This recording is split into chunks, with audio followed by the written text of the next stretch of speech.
નમસ્કાર મિત્રો, સ્વાગત છે તમારું ગુજરાત માહિતી યુટ્યુબ ચેનલમાં। આજના તાજા અને મહત્વના આપ સૌનો ઉપયોગ એવા 25 મોટા સમાચાર વિશે આ વિડીયોમાં વાત કરીશું, તો છેલ્લે સુધી જોતા રહેજો। આજના સૌથી પહેલા સમાચાર વિશે વાત કરીએ તો એટીએમથી લઈને ઇન્કમ ટેક્સ સુધી 1 એપ્રિલથી કેટલાક નિયમો બદલાશે અને કેટલાક નિયમોમાં ફેરફાર થશે।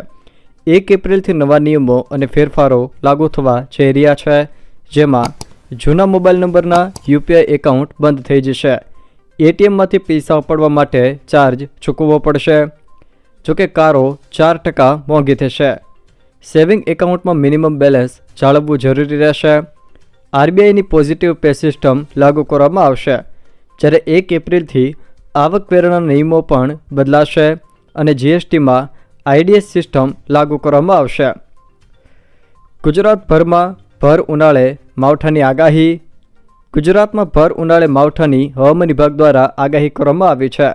હવામાન વિભાગે માવઠાને લઈને માર્ચ મહિનાના અંતથી એપ્રિલ મહિનાની શરૂઆતમાં આગાહી કરી છે, જેમાં તેઓએ જણાવ્યું છે કે 31 માર્ચથી 2 એપ્રિલ સુધી માવઠાની શક્યતા છે, જેમાં 31 માર્ચે નર્મદા અને તાપીમાં વરસાદની આગાહી કરવામાં આવી છે।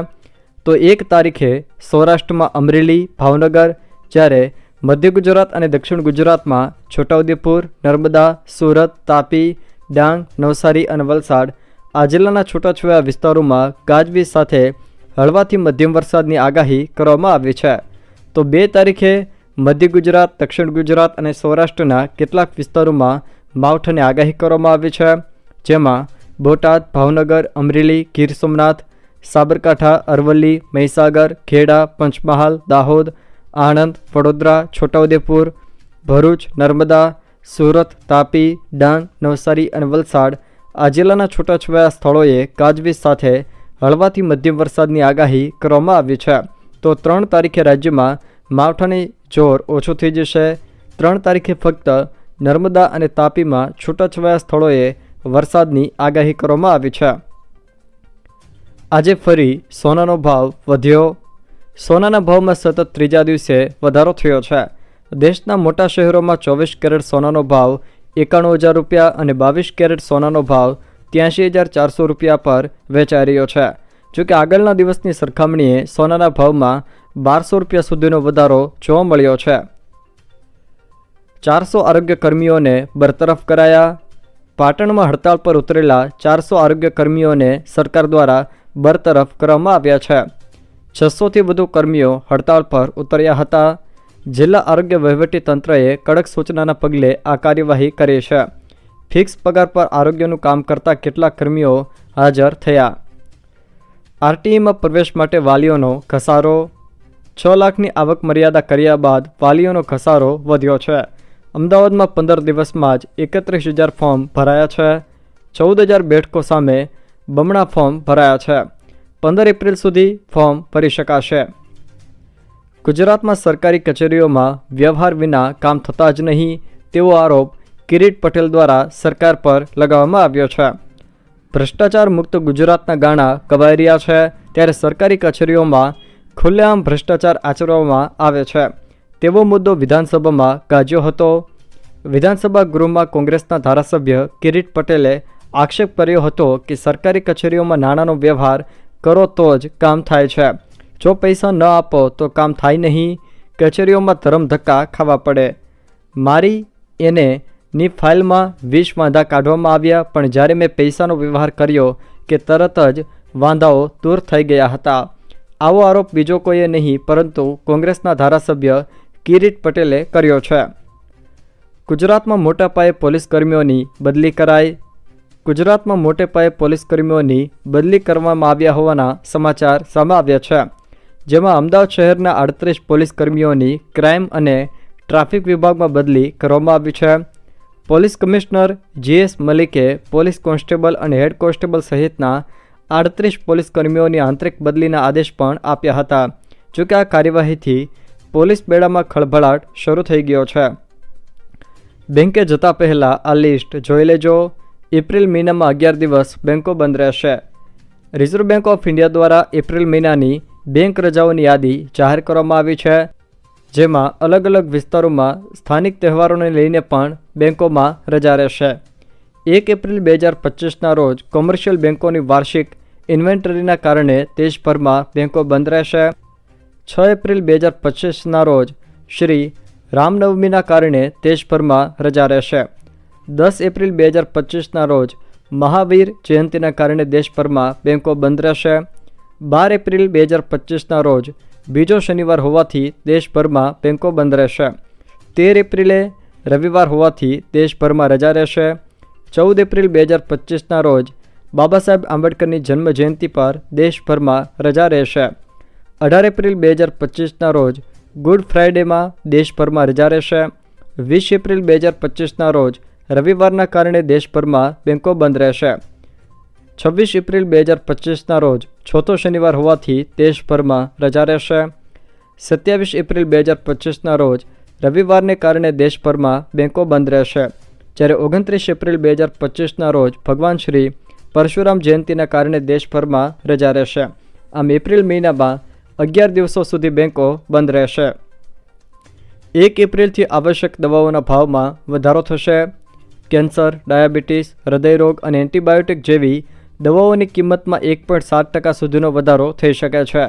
આ વધારો નેશનલ ફાર્માસ્યુટિકલ પ્રાઇઝિંગ ઓથોરિટી દ્વારા નક્કી કરાયો છે, જે દવાઓના ભાવને નિયંત્રિત કરે છે. આ પગલાંથી ફાર્માસ્યુટિકલ કંપનીઓને રાહત મળશે, કારણ કે તેઓ ઉત્પાદનની વધતી કિંમતનો સામનો કરી રહી હતી. જોકે આ ભાવ વધારો દર્દીઓ માટે નાણાકીય બોજ બની શકે છે. ચૈત્ર નવરાત્રિમાં પાવાગઢનો દર્શન સમય બદલાયો. યાત્રાધામ પાવાગઢ મંદિરે દર્શન અને આરતીના સમયમાં ફેરફાર થયો છે. ચૈત્રી નવરાત્રિમાં મંદિરમાં દર્શનના સમયમાં ફેરફાર કરવામાં આવ્યો છે.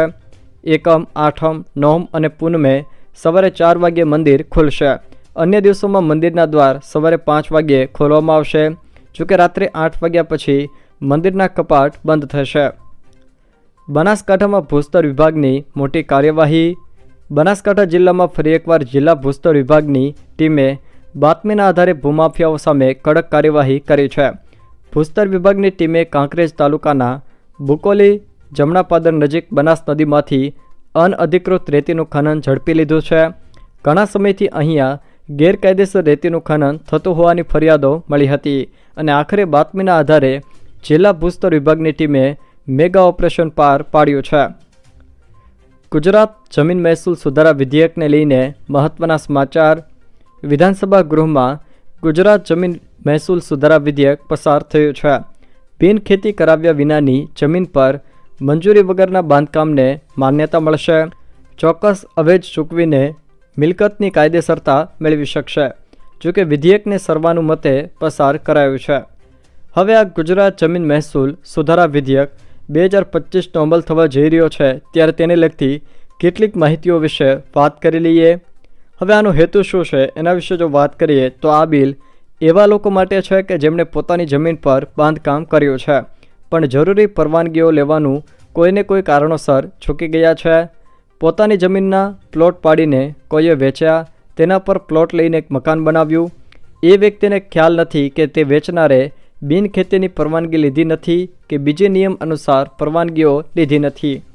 અજાણતા શરત ભંગ થયો છે, કાયદાની જાણકારીના અભાવે શરત ભંગ થયો છે, અથવા તો ઇરાદાપૂર્વક ન થઈ હોય તેવી ભૂલને કારણે તેમને સહન ન કરવું પડે, તે આ બિલનો હેતુ છે.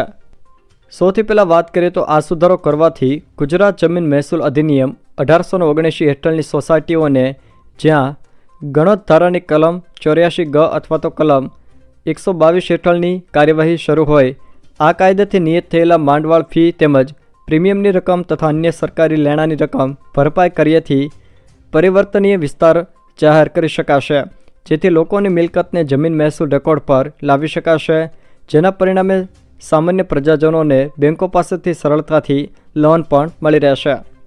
બીજું વાત કરીએ તો આ બિલથી શહેરી કે ગ્રામ્ય વિસ્તારોમાં ખાનગી માલિકીની જમીન ખેડૂતોના નામે જ રાખી ગેરકાયદે પ્લોટિંગ કરી કે મકાન બાંધીને વેચાણ કર્યું હોય તેવા પ્લોટ કે મકાન ખરીદનાર કાયદેસર માલિક છે કે કેમ તેવી કોઈ સાબિતી તેમની પાસે ન હોવાના કારણે તેમાં રક્ષણ મળશે. ત્રીજું વાત કરીએ તો બિનખેતીની પરવાનગી લીધી ન હોય અને પ્લાન પાસ ન કરાવેલ હોય તો તેને બિન પરવાનગી માટે ગેરકાયદે ન ઠરાવવા માટે રક્ષણ મળશે. બિન પરવાનગીની મિલકતના માલિકને સલામત અહેસાસ થતો ન હોવાના કારણે તેમાં એક મહેસૂલી રેકોર્ડમાં એટલે કે પ્રોપર્ટી કાર્ડ મળવાથી સલામતી મળશે. હવે અન્ય બેંકના એટીએમમાંથી 3થી વધુ વાર પૈસા ઉપાડવા મોંઘા પડશે. રિઝર્વ બેંક ઓફ ઇન્ડિયાએ એટીએમ ઇન્ટરચેન્જ ફીમાં વધારો કરવા મંજૂરી આપી છે. હવે એટીએમમાંથી પૈસા ઉપાડવા મોંઘા પડશે. નવા નિયમો હેઠળ ગ્રાહકો તેમની બેંક સિવાય અન્ય બેંકના એટીએમમાંથી 3થી વધુ વાર પૈસા ઉપાડશે તો દરેક ટ્રાન્ઝેક્શન પર ₹19 ચાર્જ લાગશે. અત્યાર સુધી આ ચાર્જ ₹17 હતો, જેમાં ₹2નો વધારો ઝીકાયો છે. આ ઉપરાંત અન્ય બેંકના એટીએમમાંથી બેલેન્સ ચેક કરવા બદલ લાગતો ચાર્જ પણ ₹6થી વધારીને 7 કરાયો છે. જોકે આ નિયમ 1 મે 2025થી લાગુ થશે. 1 એપ્રિલથી આ યુપીઆઈ એકાઉન્ટ બંધ કરવામાં આવશે. મોબાઈલ નંબર સાથે જોડાયેલા યુપીઆઈ એકાઉન્ટ લાંબા સમયથી એક્ટિવ નથી કે બેંક રેકોર્ડમાંથી કાઢી નાખવામાં આવશે. અને જો તમારો ફોન નંબર યુપીઆઈ એપ સાથે લિંક થયેલો છે અને જો તમે લાંબા સમયથી તેનો ઉપયોગ નથી કર્યો તો તેની સેવાઓ બંધ કરવામાં આવશે. જ્યારે 1 એપ્રિલથી બેંક એકાઉન્ટ સાથે પણ સંબંધિત મહત્ત્વનો ફેરફાર થવા જઈ રહ્યો છે. 1 એપ્રિલથી સ્ટેટ બેંક ઓફ ઇન્ડિયા અને પંજાબ નેશનલ બેંક સહિત ઘણી બેંકોએ ગ્રાહકોના સેવિંગ એકાઉન્ટમાં મિનિમમ બેલેન્સ પર સંબંધિત નિયમોમાં સુધારો થવા જઈ રહ્યો છે. બેંક ખાતા ધારકના મિનિમમ બેલેન્સ માટે સેક્ટર મુજબની નવી મર્યાદા નક્કી થશે અને જો ખાતામાં મિનિમમ બેલેન્સ ન રાખવામાં આવે તો દંડ પણ લગાવવામાં આવી શકે છે. જો મિત્રો આ વિડીયો તમને પસંદ આવ્યો હોય તો વિડીયોને લાઇક કરો, તમારા મિત્રો સાથે શેર કરો અને જો તમે અમારી ચેનલમાં નવા હો તો ચેનલને સબસ્ક્રાઈબ જરૂર કરજો જેથી મારા આવનારા તમામ વિડીયોની માહિતી તમારા સુધી પહોંચી શકે.